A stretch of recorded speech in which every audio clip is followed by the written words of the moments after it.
Hi, good morning, everybody. Hi, Jake. Yeah, Shak. I see Goose and Cornell didn't make it. I imagine there's the injuries that kept them out. Yeah, exactly that, Ashfaq. So they both got, as I told you last week, remember the groin injury and obviously the HIA. With short turnaround Saturday to Friday. So, they were both unavailable. So they've obviously gone back to South Africa to get ready, hopefully for next week. So it's not long-term injuries? No, the one was obviously HIA. So that's 10 days or whatever. So he should be all right to be available next week. But I know he's been invited into that Springbok training camp next week. So yeah, that'll be obviously his first priority. And then Cornell, the feedback I got today from Doc Ashfaq is that he's coming along nicely. And hopefully he'll be able to join us on Monday or Tuesday when we start training. And just about all the other changes, new front row, Bismarck there, and David Krill at wing. Well, Ashfaq, to be, what happens, I think Bismarck, he played quite nicely when he came off the bench. He's probably fresher now that Jan Hendricks played a lot of rugby. Set piece wise, I think, again, it'll give us a little bit more balance at the set piece and experience there, especially with a young prop like Francois Klopper next to him. So that's the thinking with Bismarck. And then David on the right wing, I think he's played fullback.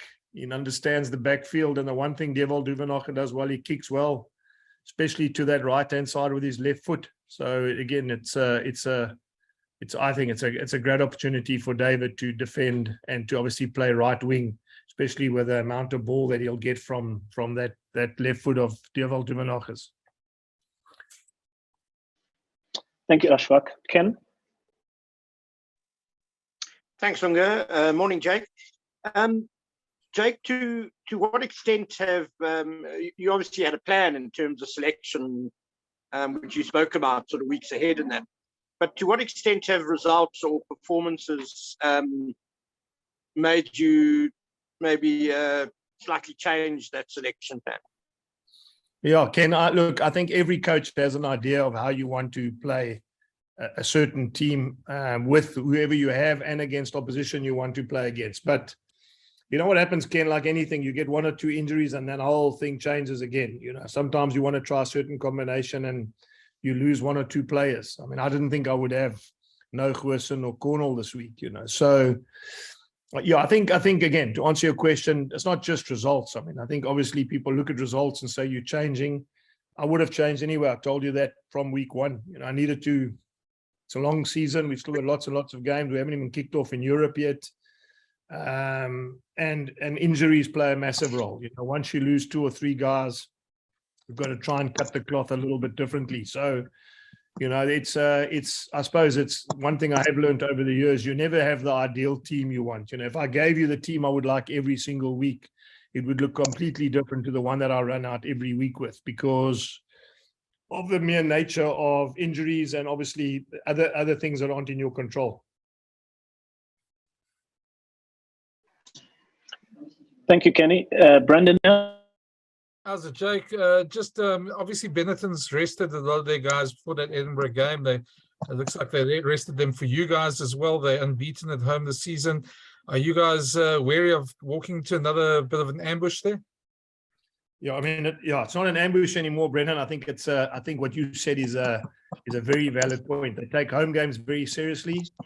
I asked them the last time they lost a home game, I think was in April this year. And that was to Connacht, very close, 21-17. They did rest. I'm glad you take note of that. They rested a lot of their main players last week. So I think, again, that result against Edinburgh is a little bit skewed.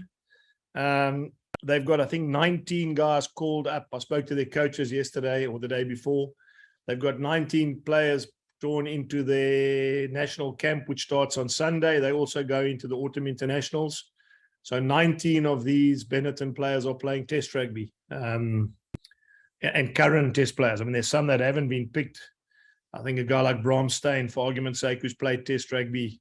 So they have a lot of international experience. So yeah, I don't think it's an ambush anymore. I think it's it's a reality that it's a very good team, and they're not as poor as people think they are. I think the olden days of thinking that Italian sides and Italian rugby generally is weaker is long gone. I mean, the last test they played, they beat Wales. So yeah, it's going to be a tough game. We just got to make sure that, as I said, every week we got to play better and better and get things right. So I'm not, to answer your question, I don't think it's an ambush. I think we've just got to be aware that this is a tough game. I think everyone understands that, and obviously so do you.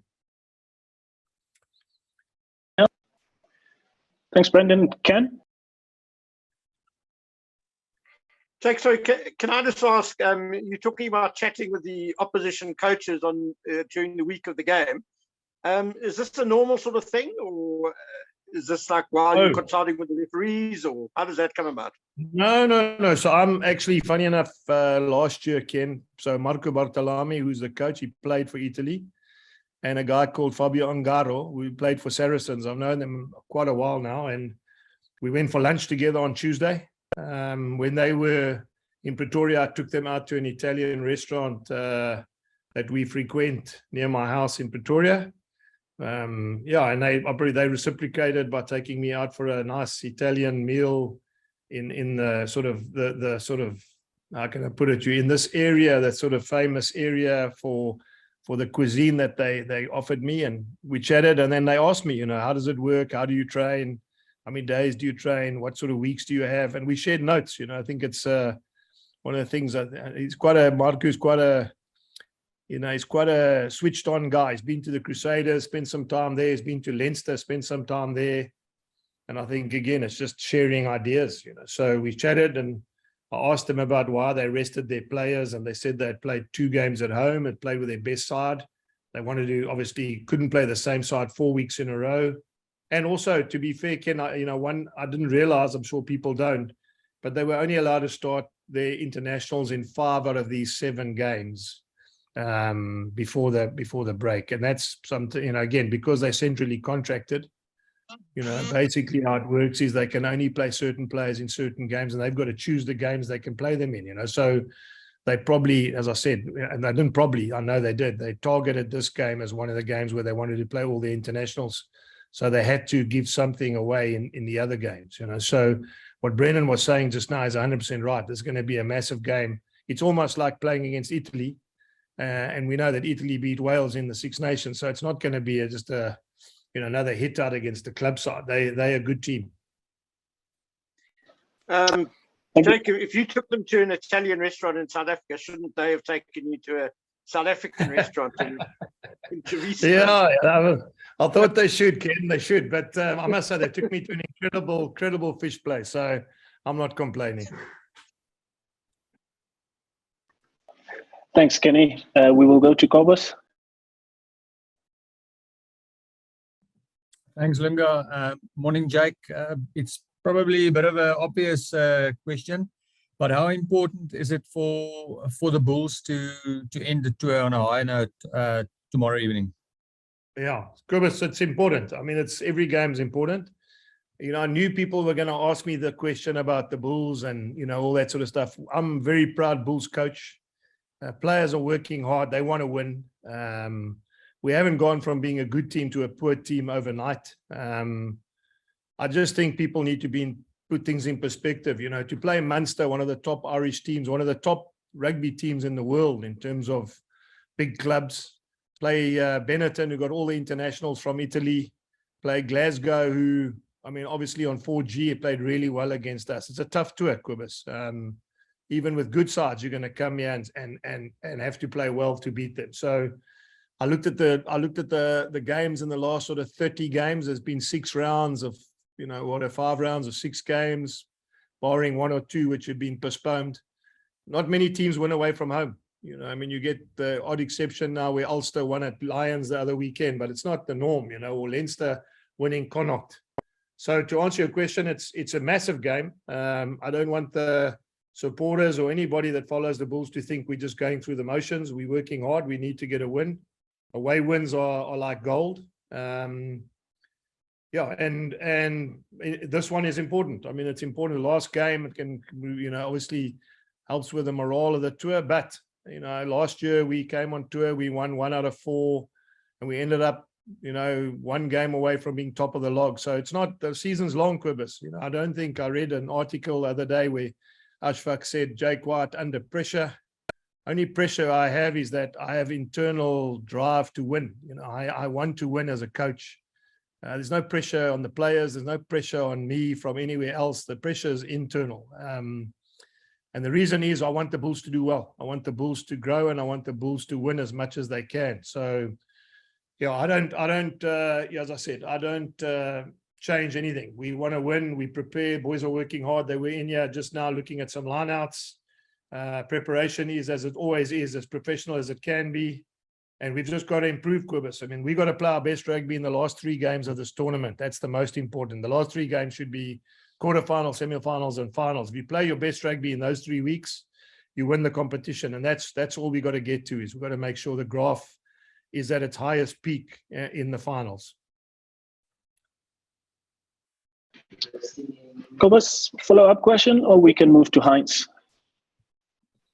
I'm fine. Thanks, Heinz? Lunga. Thanks, Jake. Thanks, Lunga. Hi, Jake. Hope you're doing well. Jake, I know you can't do anything about this type of thing, but we've seen with how you've managed Johan, you know, just how valuable you consider him to your cause. You know, you've been quite measured, you know, and he's obviously, you know, had the setback now with the HIA. And you can't prevent him, you know, being selected for Springbok training camps. But given the talk, you know, that he might have a role to play, you know, on the European tour, do you believe in terms of match fitness he's actually ready? Because it has been a bit of a stop-start, you know, start to his recovery, you know, from that injury. Heinz, that's a very good question. I feel sorry for him, Heinz, because I think people have this expectation. It happened in this last 2 games when he's played for us, that he's going to just arrive on the field, wave a wand, and he's going to be the best player in the whole competition, you know. He was on fire last year. I mean, he was by far the best player in the competition last year. And then he was out for 11 months. And I haven't coached a guy ever that comes back from 11-month injury and just basically pulls the strings and becomes, I don't think the best players in the world have ever done it, you know. So, and I'm talking about overseas best players. So, yeah, I feel sorry for him. He has a burning desire to be a Springbok. He has a burning desire to get back into the national team.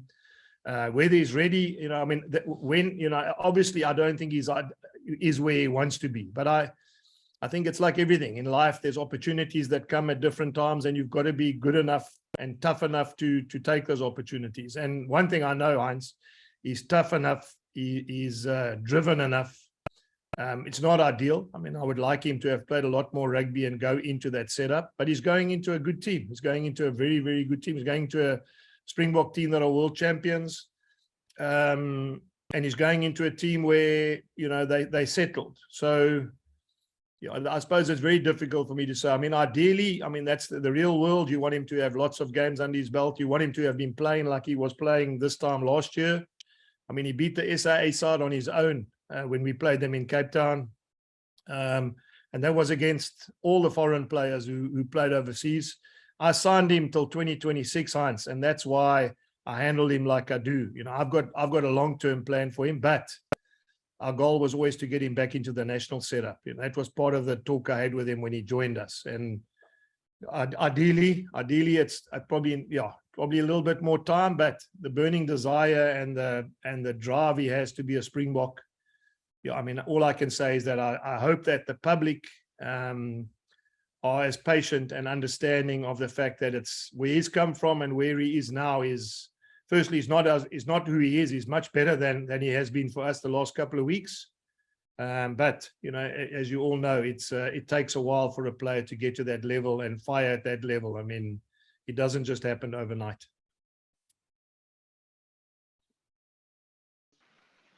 Simon? Thanks, Lunga. Hey, Jake, everybody else.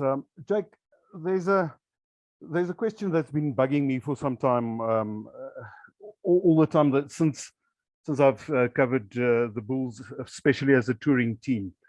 You've just said recently, just now in our interview, other teams also lose on the tour, on the trot.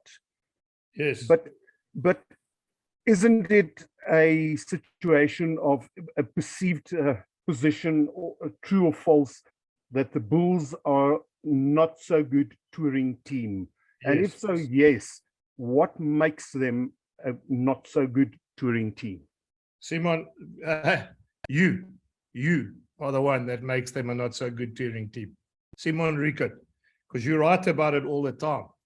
And we don't talk about it. We don't say, oh, we are a bad touring team. I mean, we won as many games last year away from home as any other team did, a South African team. No one beat Munster last year away, if I recall. No one beat, Glasgow away, I think. So the reality is, it is what it is. It's perceived, 100% right, because it's driven by you guys, the media. I've been with teams, Brumbies, we had the longest winning streak ever in Super Rugby away from home. I was with the Sharks. We had the best away record when I was with the Sharks. What happens now? Now I get to the Bulls. Now the Bulls are perceived to be poor tourists. I mean, how does it change? Same coach, been with two different teams, held the longest winning record at the Brumbies for Super Rugby, more than any team. And then you come here and then you guys ask me, but why do we tour so badly? Well, let me tell you, we've had very tough tours. Last year we had four games against the best sides. I think out of those 4 sides we played, I think almost all of them ended up in the top 8. That was last year. And this year we play Glasgow, and I think we'll probably Glasgow and Munster. And who knows, maybe even Benetton will finish in the top 8 this year. So I don't think it's got to do with touring or mindset or Bulls or historically.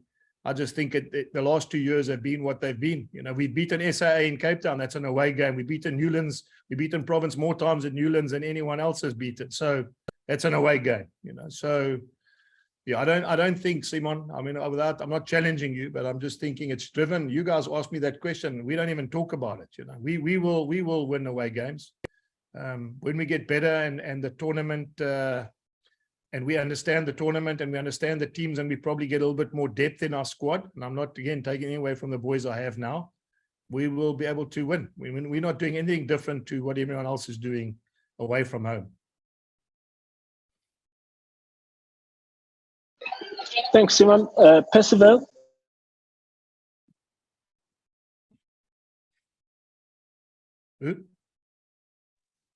Thank you so much, Lunga. Percy. Goeiedag, sê Jake. Precies, gaan het.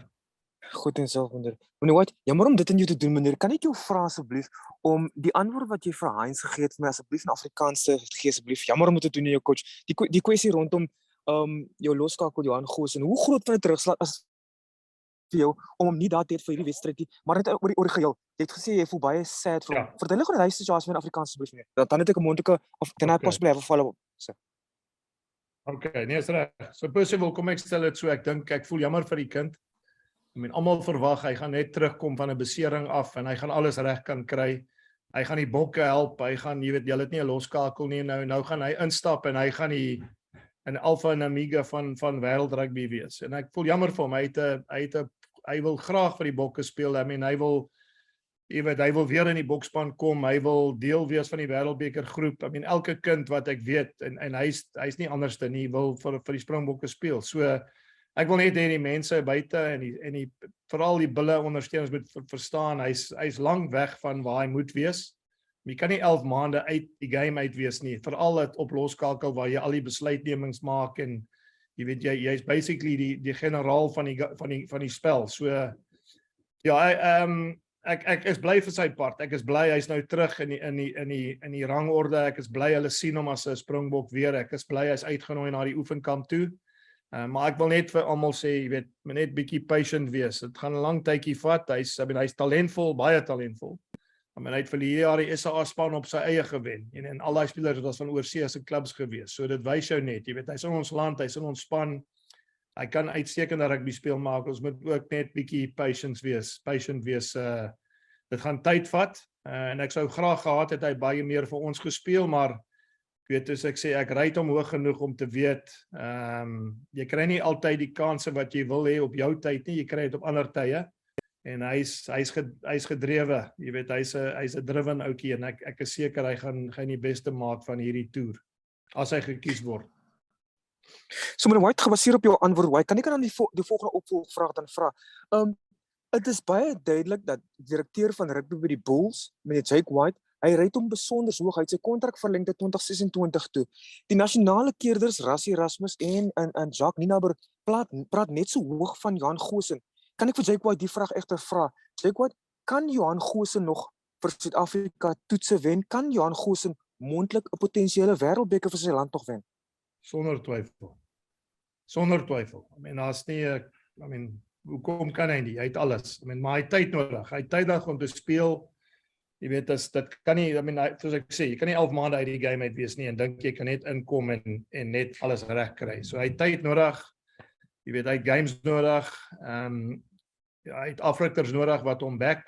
En dis hoekom hy kom tot 26 geteken het. Ek wil graag hê ons help hom deur hierdie proses. Ja, soos ek sê, ek was baie konservatief gewees in sy oefening tye en goed en sy rehab. Ek wou nie gehad het hy moet te vroeg terugkom nie. As hy nou weer knieblessering kry, jy weet, gaan dit vir hom baie moeilik wees om terug te kom. So ons het baie konservatief met ons mediese span gewerk. En dis hoekom, jy weet, hy het so min gespeel. Ek wou liewerste gehad het hy's reg vir November maand. Ja, en die einde van die jaar vir ons, as om te vroeg in die game in te sit, en ek dink hy's miskien so 1 of 2 games kort nou, of miskien baie meer, miskien 5 of 6 games kort om op sy beste te wees, maar, jy weet, soos ek sê, dinge gebeur in die lewe, en jy kry opportunities, en dit is nie altyd op die tye wat jy dit wil hê nie, so, en ek is seker hy sal aanpas. Check, thank you so much for your answers. Good luck. No problem. Thanks, Bessie. Ashfaq? Jake, sorry, just one more question. Were you able to speak to Rassie and Jacques about that situation and your feelings on it? I mean, you've been on the other side, you understand what their thinking is, but also now you with your Bulls at. No. Okay, so, I mean, normally such talks happen between the franchises and the national teams. If I may ask why that didn't happen, because like you just said now, 5 or 6 games perhaps short of where he needs to be at his absolute best, and we all know he's a wonderful talent. I think you're gonna have to ask them that question. I mean, I'm not gonna phone them. So I mean, I don't know why you're asking me why I haven't chatted to them. Okay. Jake, just on tomorrow night's game, the last time you were at Stadium Monigo, it was very different circumstances. Just won the Currie Cup and you lost players with the national squad and you had to fly over, and we know the travel, the week was short in that. Now it's the final week of this tour.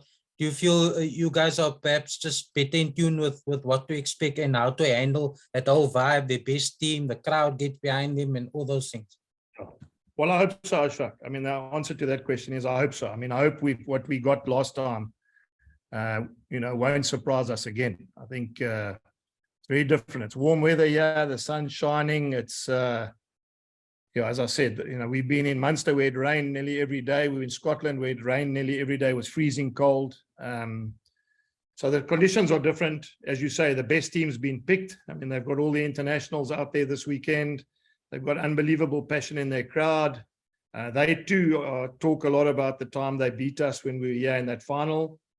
So now we get another opportunity to learn from that. We can't change what happened in the last game, but yeah. So I don't know, Ashfaq. I mean, I can only answer that afterwards. I hope that we are wise enough as a group to understand that we don't get caught the same way. But all credit to them. They're not as poor. I'm going to say it again. They're not as poor as what people think they are. Those days of coming and playing Italian sides and thinking, it's a 5-pointer and you're just going to pack your bags and go home. It's not like that. They're a good team. They're well coached. As I said, 19 of those guys on Sunday go. They're going to play against South Africa. They're going to play against Australia. I think they're going to play against Samoa. That's the kind of obviously experience they're going to pick up in the next month. And then I'm sure when they come back to URC, whoever plays them, they're going to use that experience to get better as well. That's the one thing, Ashfaq, I don't often have time to talk to you guys about it, but we don't have that. We got 5 guys. You guys asked me the whole press conference on Goosen. He's the one guy that people say could play Test rugby next week or the following week for the Springboks. When you have press conferences with the Sharks, you talk about 15 guys. When you talk to the Stormers, you talk about 15 guys. You ask me a whole press conference on one guy who's been out for 11 months. So, I mean, you can imagine the difference we have. And not taking anything away from what I have, that is what we have. And it's part of my job and the coaches to get those players better. So, you know, they've got 19 internationals last week. I just looked now. Munster have picked 14 of those Munster players. Well, Ireland have picked 14 of those Munster players now for the autumn internationals. You know, I'm sure I didn't even look. So how many Glasgow players are picked in the Scottish team? But I'm sure there are plenty.